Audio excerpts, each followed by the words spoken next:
All right, we made it to our first port call of this cruise, which is Cannes, France. So we are in the French Riviera. Today, we're just going to kind of take it easy. I didn't book any excursions for us. We all decided to sleep in. We're going to grab some lunch on the boat, probably just going up to cabanas. And then we're going to take a tender over to the pier, explore the city a little bit, come back on the boat, because tonight we got dinner at Palo.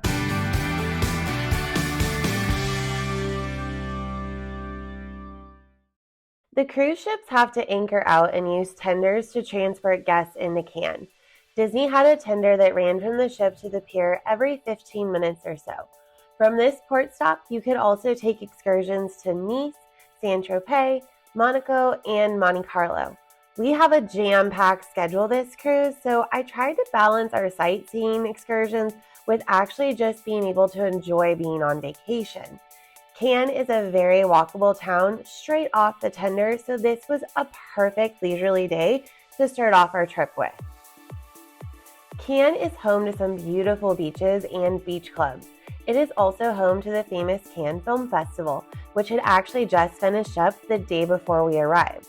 We were here on a Sunday, so not all of the shops and cafes were open, but majority of them were. We took a short walk from the pier back into the Old Town section. This was absolutely picturesque and looked like something out of a fairy tale. We spent the afternoon just strolling around, looking at shops, including this super cute boutique where my niece bought a couple outfits from. We grabbed a glass of Prosecco from a cafe and enjoyed the beautiful summer weather on their patio. We have a very impressive itinerary for this cruise.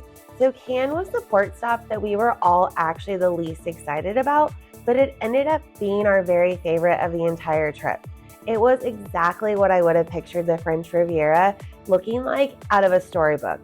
It was just that perfect. I absolutely fell in love with it, and I would love to go back again someday and explore more. After a lovely afternoon, we headed back to the tender and got back on board the Dream to get ready for our dinner at Palo. There are 2 adult-only specialty restaurants aboard the Dream, and they are both located on deck 13 at the back of the boat. Remy has French-inspired cuisine, and Palo features Italian. Both of these dining locations are not included in the price of your Disney cruise, and they cost extra. They also require advanced reservations, and each of them have their own dress codes. After the Rainforest Room, eating at Palo is my next favorite thing to do aboard the Dream. We had a lovely view of the water, and our server was absolutely fabulous like always. He was actually from Florence, which is where we were headed the very next day, so he gave us a whole list of places to see, including a lunch recommendation. You can select options from a prefix 4-course menu for a set price, or you can do what I do and order a la carte off the main menu. I can't eat that much food, so I always end up splitting with someone. My mom and I shared the gnocchi as an appetizer. Then we had the scallops and risotto as our main entree. And I promise it looked much prettier when it came out, but I split up the plate before I remembered that I was supposed to be filming. For our dessert, our whole table shared a chocolate souffle. Everything was absolutely delightful at Palo. The drinks, the wine, the food, the service, the atmosphere, all 10 out of 10, and well worth the extra price. After dinner, we headed next door to Meridian to get a nightcap. As part of the silver anniversary at sea, there was a small special 25th anniversary fireworks show. Meridian's patio wouldn't necessarily be my first recommendation of where to watch fireworks on board from, but it wasn't crowded and we were there, so it worked out just fine. We returned to our room to find another surprise from Disney.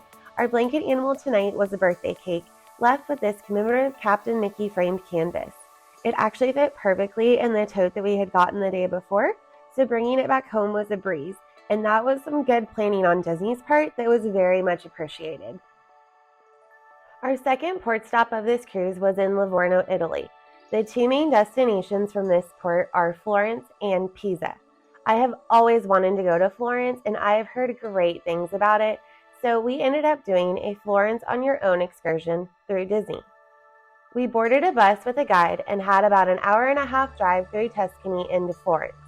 Once in Florence, we had about 6 hours on our own to explore before we needed to meet back up with our group to head back to Livorno for the ship. Florence was very walkable, and we strolled along, taking in the sights from our list that our Palo server had given us the night before. We also had a map from our bus ride. The Duomo had a really long line, and the guide on the bus had warned us that the outside was much more impressive than the inside, so we decided to skip the line and continue on. We were in Florence on a Monday, and all of the art galleries and museums are closed on Mondays. We still saw plenty in Florence, but because of this, we moved through all of the sites pretty quickly, leaving us with a lot more time than we had originally planned on. My favorite part of Florence was walking through Santa Croce. This church was absolutely astonishing inside, and it was massive. Many famous and great Florentines have tombs here, including Michelangelo, Machiavelli, and Galileo.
I spoke with some families back on board who ended up doing a private tour to Florence and Pisa that day, and they were actually able to do both cities with plenty of time, especially since the museums and galleries were closed since it was a Monday.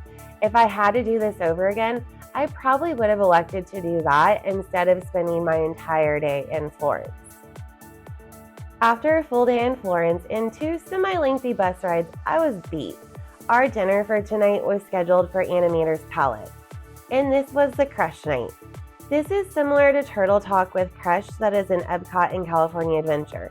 As you are eating, Crush will actually interact with you and your family.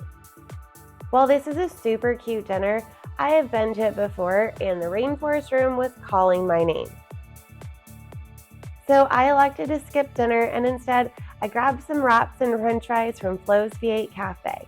This is a quick service location that is usually open for lunch and dinner, and it features pizza, burgers, chicken tenders, and sandwiches. This is a great place to grab a quick bite when you're hungry, or if you just don't want to go to your sit-down dinner. I then enjoyed a sunset view from the hot tub in the rainforest room, which was the perfect ending to the day. Tune in next week for part 3 of my Dreamy Mediterranean cruise aboard the Disney Dream. Our first day at sea will officially kick off our second half of this cruise, and we still have port stops in Naples and Civitavecchia coming up, plus lots more fun on board, including Pirate Night. Don't forget to like this video and subscribe to my channel so you don't miss part 3. I'll see y'all next week.